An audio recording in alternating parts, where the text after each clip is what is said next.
Video में हम Noida film city की बात करेंगे। इस प्रोजेक्ट के लेटेस्ट अपडेट को देखेंगे। दोस्तों, उत्तर प्रदेश में एक विशाल फिल्म सिटी बनने जा रही है। इस फिल्म सिटी पर मैंने पहले भी वीडियो बना रखी है, लेकिन इस वीडियो में हम उसके जो सभी महत्वपूर्ण पहलू हैं उन पर चर्चा करने की कोशिश करेंगे। यहाँ गौतम बुद्ध नगर में दो महत्वपूर्ण शहर हैं, नोएडा एवं ग्रेटर नोएडा। इसके अलावा Yamuna expressway industrial development authority एक नए शहर का विकास कर रही है, जो कि अभी ईडा के नाम से जाना जाता है। इंडिया के अंदर one of the best cities in term of infrastructure, water management, sewage, इन सब की बात करें तो इसमें ये सिटीज आती हैं। सबसे पहले हम फिल्म सिटी की बात करते हैं। दोस्तों, फिल्म सिटी एक डेडिकेटेड एरिया होता है फिल्म मेकिंग का। जैसे ही किसी प्रोडक्ट के लिए एक मैन्युफैक्चरिंग प्लांट होता है और उसका एक डेडिकेटेड स्पेशल इकोनॉमिक जोन होता है जहाँ पर कई सारे प्लांट्स होते हैं, तो वैसे ही मूवीज़ को डेवलप करने के लिए स्पेशल एरिया होता है और जिसको हम फिल्म सिटी कहते हैं, जहाँ पर मूवीज़ बनती हैं, जो कि ऐसा कमर्शियल अगर मार्केट में देखें तो प्रोडक्ट ही होती हैं। टिपिकली फिल्म सिटीज़ में multiple studios, sets, production houses, commercial spaces, sound stage, sets, equipment, post production facilities, pre production facilities, other amenities, ये सब मौजूद होती हैं। इंडिया के अंदर जो हिंदी फिल्म सिटी है बॉलीवुड, वो गोरेगांव में है और 1978 में इसको स्टैब्लिश किया गया था। यहाँ पर sound stages, outdoor shooting, post production facilities, कई सारी चीज़ें अवेलेबल है। 2023 में इंडियन सिनेमा 15,000 करोड़ का बॉक्स ऑफिस रेवेन्यू जनरेट कर रहा है और इसमें हिंदी सिनेमा का शेयर 33% है, जो करीब 3,513 करोड़ है एज पर 2022 डेटा। यहाँ पर दोस्तों मुंबई के अंदर 520 एकर्स में फिल्म सिटी बनी है। अब बात करते हैं फिल्म्स के मल्टीफेसेड इम्पैक्ट की। तो दोस्तों, जैसे कि आपको पता है कि जो फिल्म सिटी है इसके कई सारे इम्पैक्ट होते हैं।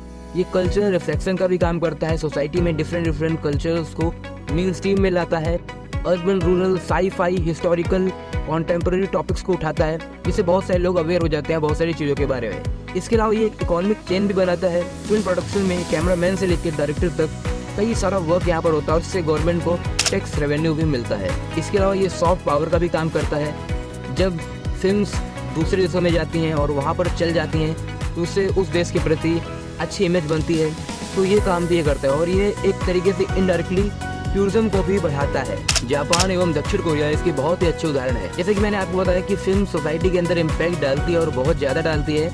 इसलिए यहाँ पर दोस्तों गलत agenda, political influence, ideological influence, समाज में बहुत गलत मैसेज भी पहुँचाए जाते हैं, जो कि समाज के लिए अच्छा नहीं है। और बॉलीवुड के अंदर ऐसा बहुत समय से हुआ है, इसको मानना चाहिए।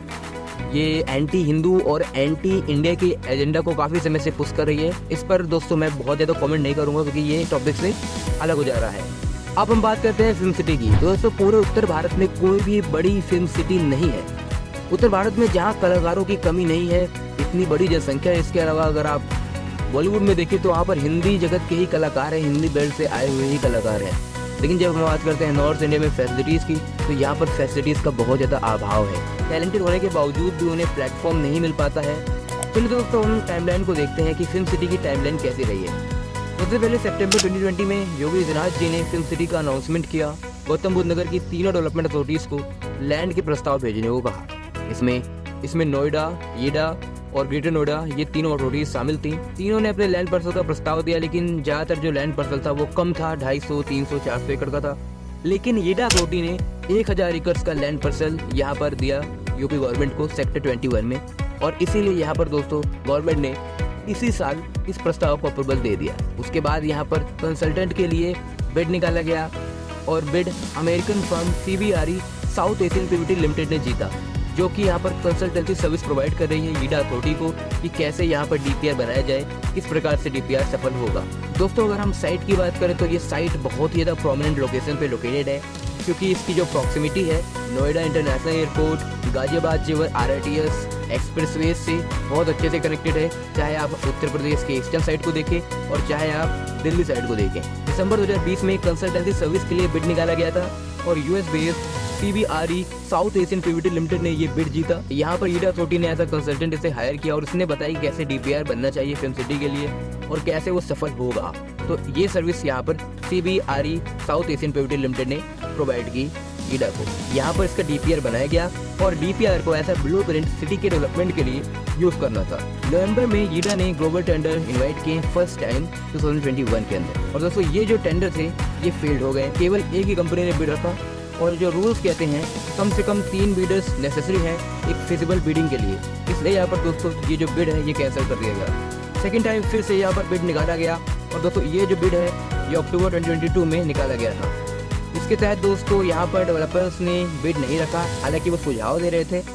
और यहाँ पर दोस्तों करीब 144 करोड़ का डिपॉजिट देना था और कंसेशन टाइम पीरियड था 40 ईयर्स से 90 ईयर्स बढ़ा दिया गया।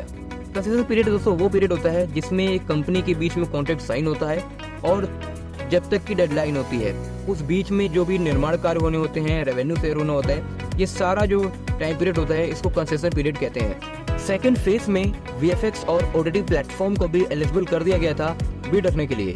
इसके अलावा 3 फेज में डेवलपमेंट को प्रपोज किया गया था। हर फेज में डेवलपमेंट 350 एकड़ में होना था। इसके अलावा कॉमर्शियल डेवलपमेंट इन सब के लिए भी लैंड को यहाँ पर रिजर्व किया गया। करीब यहाँ पर दोस्तों जो पहले इन्वेस्टमेंट थी वो 10,000 करोड़ रखी गई थी, लेकिन अब वो घटाकर 7,210 करोड़ कर दी गई। तो दोस्तों सेकंड ग्लोबल टेंडर अक्टूबर 17 में इशू किए गए। डेडलाइन इसकी 14 और 23 फरवरी तक पहुंची, फिर भी इसको बिडर नहीं मिले, तो इसने जो डेडलाइन है इसको एक्सटेंड कर दिया 31 मार्च 2023 को। फिर भी दोस्तों किसी ने बिड नहीं रखा। हालांकि यहाँ पर सुझाव काफ़ी मिले थे, टी सीरीज से मिले थे। एक प्राइवेट कंपनी ने 250 एकड़ में फिल्म सिटी डेवलप करने का ऑफर दिया था। हालांकि इन सब के बावजूद यहाँ पर फिर से थर्ड रिवाइज DPR बनाया गया और उसमें काफ़ी ज़्यादा परिवर्तन किए गए। और जो थर्ड बिड निकाला गया था ये बिड मीटिंग 2023 में संपन्न हुई। सितंबर 30, 2023 में बिड इशू किए गए और यहाँ पर डेडलाइन 5 जनवरी 2024 रखी गई। और यहाँ पर दोस्तों फाइनली ईडा अथॉरिटी ने बिडर्स को फाइनलाइज कर दिया है। दोस्तों यहाँ पर 4 बिडर्स ने बिड रखा था और फाइनेंशियल इवैल्यूएशन के बाद ये 4 बिडर्स ही लास्ट राउंड तक पहुँचे।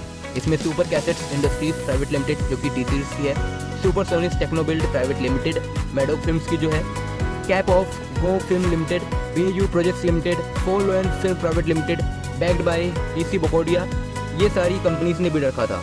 और यहाँ पर दोस्तों BAU प्रोजेक्ट लिमिटेड ईडा के अंदर स्पेशल मीटिंग चेयर्ड हुई by UP industrial and infrastructure development commissioner Manoj Kumar Singh, principal secretary and chairman of YEIDA Anil Sagar, director information Shishir Singh, YEIDA CEO Arunvir Singh, project OSP Shailendra Bhati, ये सब उपस्थित थे। और इसके बाद यहाँ पर दोस्तों बिड को फाइनलाइज किया गया। इसके तहत BAU प्रोजेक्ट्स लिमिटेड इसको यहाँ पर दोस्तों डेवलपमेंट का कॉन्ट्रैक्ट दे दिया गया।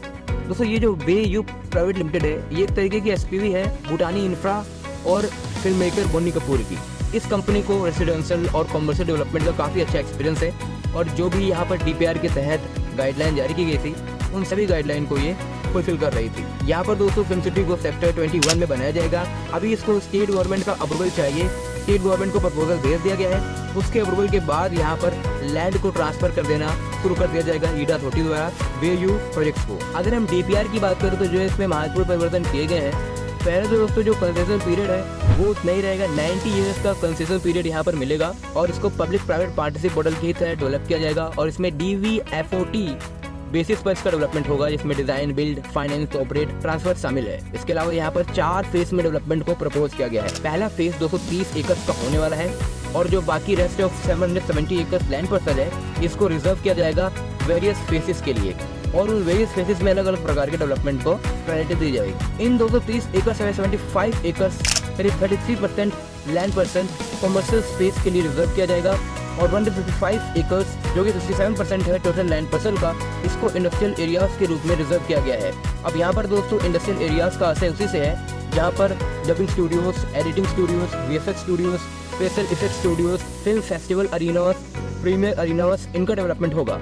और जो रेस्ट ऑफ एरिया है वो फ्यूचर फेसेस के लिए रिजर्व किया जाएगा और जो इसके आने वाले फेसेस भी हैं वो भी 230, 240 इतने एकर्स के होंगे। एज पर डिमांड वहाँ पर डेवलपमेंट वर्क किया जाएगा। कॉमर्शियल स्पेस जिसमें complex, plazas, mall, service, apartment, विलास को डेवलप किया जाएगा। इसके अलावा यहाँ पर 144 करोड़ रुपीज़ का डिपॉजिट कंपनी को देना पड़ेगा काम शुरू करने से पहले और करीब 7,210 करोड़ रुपीज़ का निवेश करना होगा। तो यहाँ पर दोस्तों DPR में बहुत ज़्यादा परिवर्तन नहीं किए गए हैं। हालांकि जो फेस में परिवर्तन किए गए हैं जैसे कि फेस की संख्या 4 कर दी गई है जो कि पहले 3 थी।